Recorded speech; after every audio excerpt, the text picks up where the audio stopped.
Bismillahirrahmanirrahim. Alhamdulillah rabbil alamin. Wassalatu wassalamu ala Rasulillah wa ala alihi wa sahbihi ajma'in. Wa bishrah li sadri wa yassir li amri wahlul 'uqdatam min lisani yafqahu qawli wa la hawla wa la quwwata illa billahil 'aliyyil 'azim.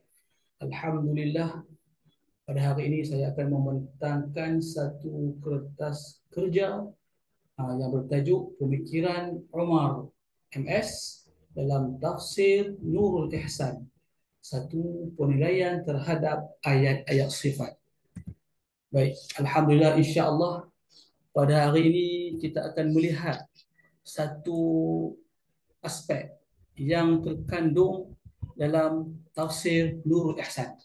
Yang mana dalam tafsir Nurul Ihsan ini ada banyak perkara yang dibincangkan, seperti mana akidah, seperti fiqh,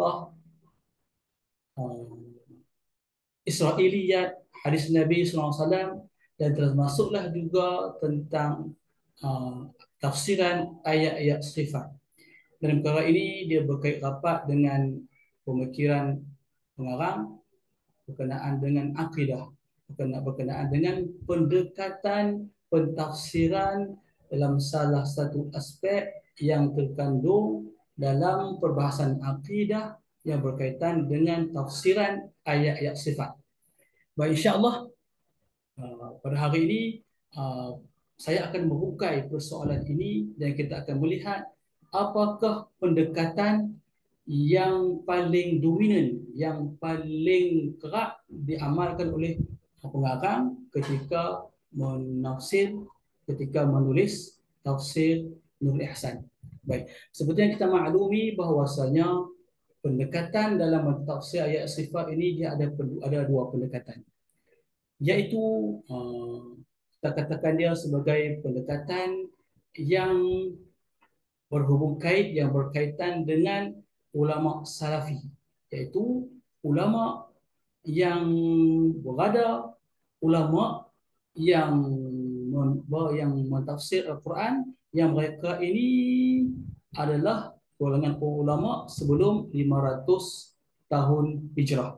Manakala pendekatan yang kedua adalah pendekatan khalafi, pendekatan ulama khalaf, iaitu ulama-ulama yang berada selepas 500 tahun hijrah. Jadi kedua-dua pendekatan yang dibawa oleh kedua-dua golongan ulama ini, ulama salafi dan khalaf, ulama salah dan khalaf, mereka ada pendekatan yang berbeza. Baik, hari ini kita nak tengok macam manakah, apakah pendekatan yang paling dominan, yang paling kerap digunakan oleh pengarang tafsir Nurul Ihsan ketika mentafsirkan ayat-ayat sifat dalam tafsir Nurul Ihsan. Baik, terdapat 26 ayat Al-Quran yang diklasifikasikan sebagai ayat sifat, iaitu 18 ayat berpandukan kepada tafsir ulama salaf, dan 8 ayat pula mewakili tafsiran ulama khalaf sebanyak 30.8%. Kalau yang salaf tadi itu mewakili 69.2%. Pendek kata macam ni kita faham, ada 26 ayat berkaitan dengan ayat-ayat sifat, 18 mewakili 69.2 adalah pendekatan yang dibawa oleh ulama salaf. Manakala 8 ayat lagi mewakili 30.8 mewakili pendekatan yang dibawa oleh ulama khalaf.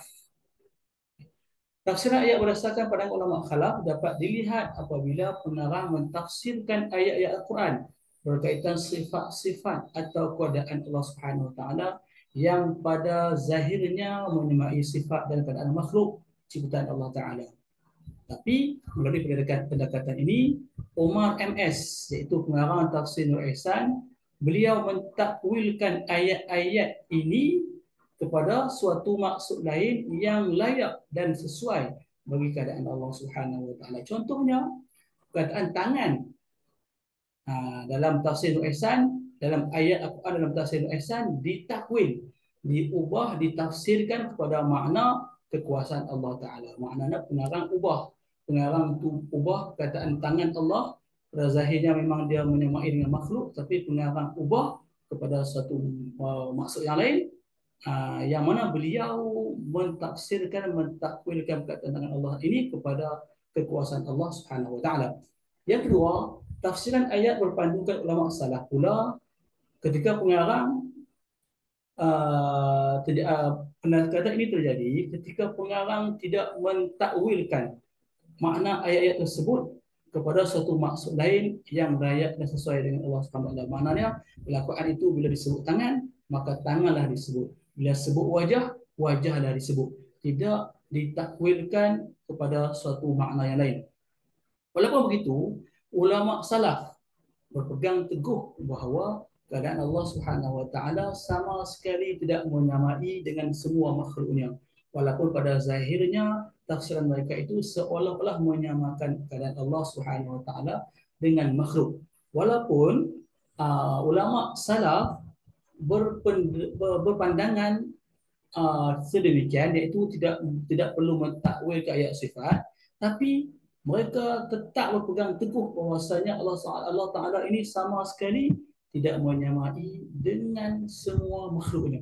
Itu perkara pokok yang mereka peganglah. Walaupun disebut kata Allah Ta'ala memiliki tangan, tapi tangan itu tak sama macam kita gambarkan dengan makhluk. Walaupun Allah Ta'ala itu ada muka, ada wajah, tapi keadaan Allah Ta'ala itu sama sekali tidak diketahui bagaimana keadaannya. Mereka sama sekali melarang untuk kita menyoal, untuk kita mencari bagaimana bentuk dia. Tak boleh.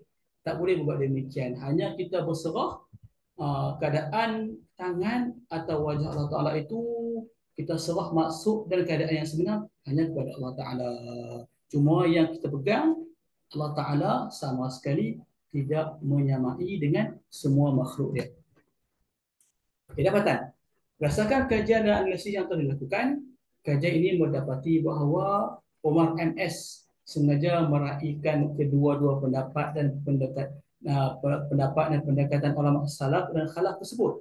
Beliau melakukan demikian adalah untuk memberitahu masyarakat bahawa kedua-dua pendekatan ini boleh diterima dan boleh dipegang, asalkan masyarakat berpegang teguh dan berkeyakinan bahawa Allah Subhanahu Wa Taala sama sekali tidak menyamai dengan semua makhluknya walaupun sedikit pun, sama ada dari segi sifat zat atau sifat. Beliau melakukan demikian disebabkan keadaan masyarakat yang berpuak-puak kerana berbeza pandangan dan pendapat mengenai tafsiran ayat-ayat sifat ini. Okey. Yang seterusnya, walaupun Umar MS ketika mentafsirkan ayat sifat dalam tafsir Al-Ihsan menggunakan pendekatan ulama salaf dan khalaf, ada dua pendekatan yang boleh guna. Namun, kajian ini berpandangan bahawa pengarang tafsir Al-Ihsan ini lebih cenderung dengan pendekatan ulama salaf dalam mentafsirkan ayat-ayat sifat ini berdasarkan jumlah tafsiran yang dibuat olehnya, yang mana sebanyak 18 ayat mewakili 69.2 adalah tafsiran mengikut pendekatan ulama salaf. Manakala 8 yang baki lagi itu mewakili 30.8 berdasarkan pendekatan ulama khalaf. Sebagai contoh, pengarang mentafsirkan sebahagian ayat yang ke-22 dari surah Ar-Ra'd, di mana beliau tidak mentakwilkan perkataan wajah Tuhan. Beliau tidak mentakwilkan perkataan wajah Tuhan yang terdapat dalam ayat ini, iaitu dan segala mereka yang banyak sabar kerana menuntut pahala kerana wajah Tuhan mereka itu, bukan kerana upahan dunia. Jadi dalam teks ini pengarang dia tidak mentafsirkan, beliau tidak mentakwilkan atau tidak mengubah perkataan wajah Tuhan itu pada satu makna yang lain. Maknanya beliau tetap dengan beliau membawa pendekatan ulama salaf dalam tafsiran ayat ini. Hal ini menunjukkan kecenderungan Omar MS menggunakan pendekatan ulama salaf ketika mentafsirkan ayat sifat dalam tafsir Nurul Ihsan. Wallahu subhanahu wa ta'ala a'lam. Assalamualaikum warahmatullahi ta'ala wabarakatuh.